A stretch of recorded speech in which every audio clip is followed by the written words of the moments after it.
गरिमा अग्रवाल आप सभी का वंदन करती हूँ, अभिनंदन करती हूँ। आइए आज हम सुनते हैं श्रावण महात्म्य का चौथा अध्याय।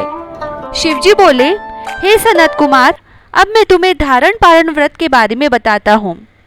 यह व्रत प्रतिपदा के दिन से आरंभ करके सर्वप्रथम पुण्यावाचन कराना चाहिए। इसके बाद मेरी प्रसन्नता के लिए धारण पारण व्रत का संकल्प करना चाहिए। एक दिन धारण व्रत करें और दूसरे दिन पारण व्रत करें। धारण में उपवास तथा पारण में भोजन होता है। श्रावण मास के समाप्त होने पर सबसे पहले पुण्यावाचन कराना चाहिए। इसके बाद हे मानद आचार्य तथा अन्य ब्राह्मणों का वरण करना चाहिए। तत्पश्चात पार्वती तथा शिव की स्वर्ण निर्मित प्रतिमा को जल से भरे हुए कुंभ पर स्थापित कर रात में भक्तिपूर्वक पूजन करना चाहिए तथा पुराण श्रवण आदि के साथ रात भर जागरण करना चाहिए। प्रातःकाल अग्नि स्थापन करके विधि पूर्वक होम करना चाहिए और त्रयंबक मंत्र से तिल मिश्रित भात की आहुति डालनी चाहिए।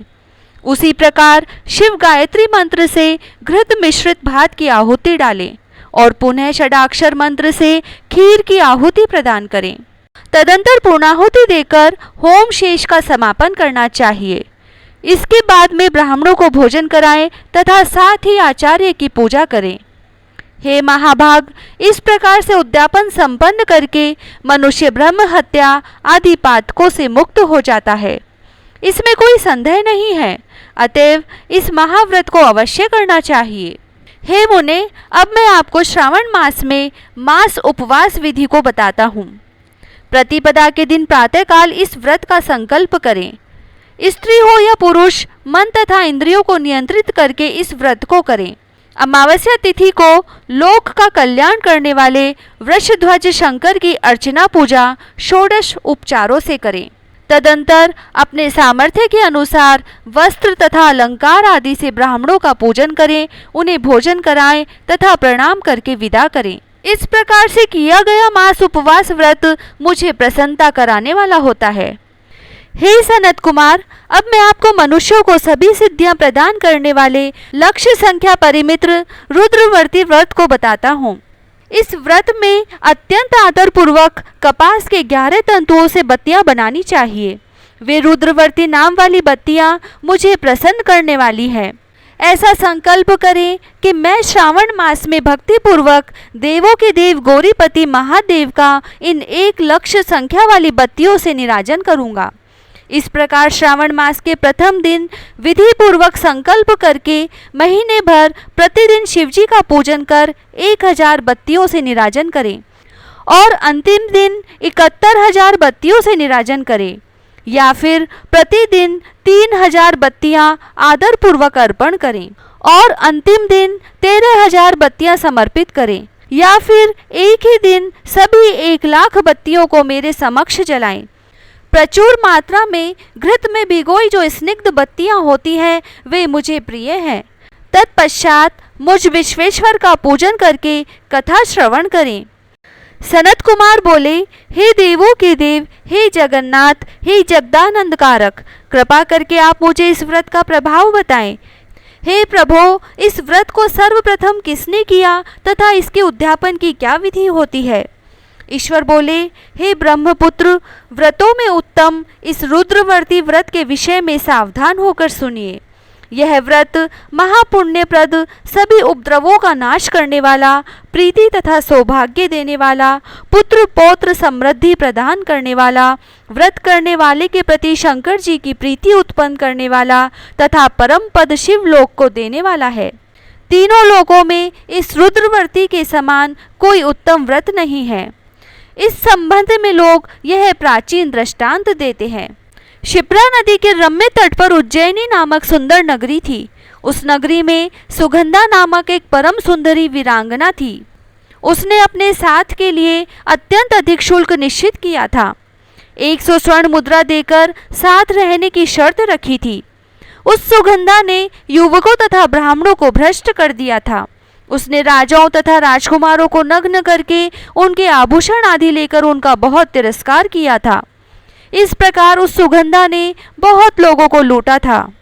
उसके शरीर की सुगंध से कोस भर का स्थान सुगंधित रहता था। वह पृथ्वी तल पर रूप, लावण्य और कांति की मानो निवास स्थली थी। वह 6 रागों और 36 रागिनियों के गायन में तथा उनके अन्य बहुत से भेदों की भी गान क्रिया में अत्यंत कुशल थी। वह नृत्य में रंभा आदि देवांगनाओं को भी तिरस्कृत कर देती थी और अपने एक एक पग पर अपनी गति से हाथियों तथा हंसों का उपहास करती थी। किसी दिन वह सुगंधा कटाक्षों तथा बोह चालान के द्वारा काम बाणों को छोड़ती हुई क्रीड़ा करने के विचार से क्षिप्रा नदी के तट पर गई। उसने ऋषियों के द्वारा सेवित मनोरम नदी को देखा।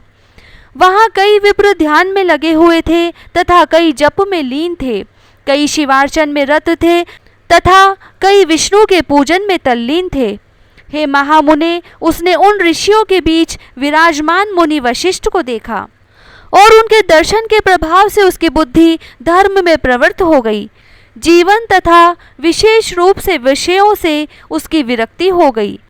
वह अपना सिर झुकाकर बार बार मुनि को प्रणाम करके अपने पापों की निवृत्ति के लिए मुनि श्रेष्ठ वशिष्ठ जी से कहने लगी। सुगंधा बोली, हे अनाथनाथ, हे विप्रेंद्र, हे सर्व विद्या विशारद, हे योगीश, मैंने बहुत से पाप किए हैं। अतः हे प्रभो, उन समस्त पापों के नाश के लिए मुझे उपाय बताइए। हे सनत कुमार, उस सुगंधा के इस प्रकार कहने पर वे दीन वत्सल मुनि वशिष्ठ अपनी ज्ञान दृष्टि से उसके कर्मों को जानकर आदरपूर्वक कहने लगे। वशिष्ठ बोले, तुम सावधान होकर सुनो। जिस पुण्य से तुम्हारे पाप का पूर्ण रूप से नाश हो जाएगा, वह सब मैं तुमसे अब कह रहा हूँ। हे भद्रे, तीनों लोकों में विख्यात वाराणसी में जाओ। वहां जाकर तीनों लोकों में दुर्लभ महान पुण्य देने वाले तथा शिव के लिए अत्यंत प्रीति का रुद्रवर्ती नामक व्रत को उस क्षेत्र में करो। हे भद्रे, इस व्रत को करके तुम परम गति प्राप्त करोगी। तब उसने अपना धन लेकर सेवक तथा मित्र सहित काशी में जाकर वशिष्ठ के द्वारा बताए गए विधान के अनुसार व्रत किया। इस प्रकार उस व्रत के प्रभाव से वह सशरीर उस शिवलिंग में विलीन हो गई। हे सनत कुमार, इस प्रकार जो स्त्री इस परम दुर्लभ व्रत को करती है, वह जिस जिस अभिष्ट पदार्थ की इच्छा करती है उसे निसंदेह प्राप्त करती है। हे सनत कुमार, अब आप माणिक्य व्रतियों का महात्म्य सुनिए। हे विपेंद्र, उन माणिक्य व्रतियों के व्रत से स्त्री मेरे अर्ध आसन की अधिकारिणी हो जाती है और महाप्रलय पर्यंत वह मेरे लिए प्रिय रहती है।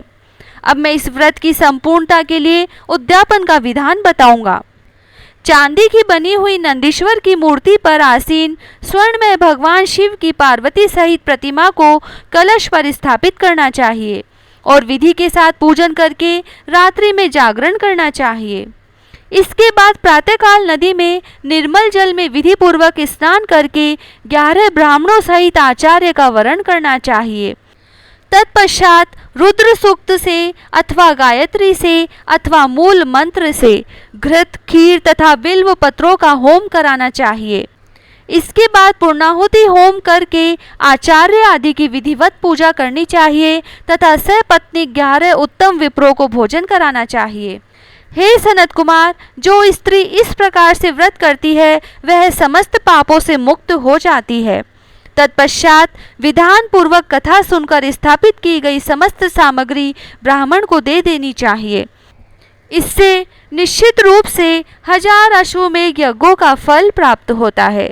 इस प्रकार श्री स्कंद पुराण के अंतर्गत ईश्वर सनत कुमार संवाद में श्रावण मास महात्म्य में धारणा पारणा मासोपवास रुद्रवती कथान नामक 4था अध्याय पूर्ण हुआ।